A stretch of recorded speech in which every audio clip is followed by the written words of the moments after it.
ಹೊಯ್ಸಳಪುರದಲ್ಲಿ ನೆಲೆ ನಿಂತೆ ಪರಿಹರಿಸುತ್ತ ಭಕ್ತರ ಸಂಕಟ ಚಿಂತೆ ದುಷ್ಟ ಶಕ್ತಿಯ ನಿರ್ನಾಮ ಕೈಯುತ ನಿಂತೆ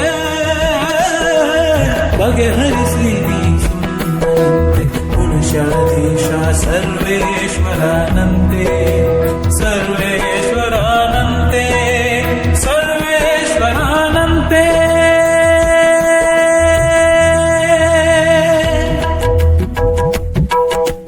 ಮೂಡಣ ದಿಕ್ಕಿನಲ್ಲಿ ಅರುಣೋದಯ ಹೊತ್ತಿನಲ್ಲಿ ಪ್ರಜ್ವಲಿಸುತ್ತ ನಿಂತಾನ ನಮ್ಮ ಜಯ ಹನುಮಾನ ಜಯ ಹನುಮಾನ್ ಹನುಮಾನ್.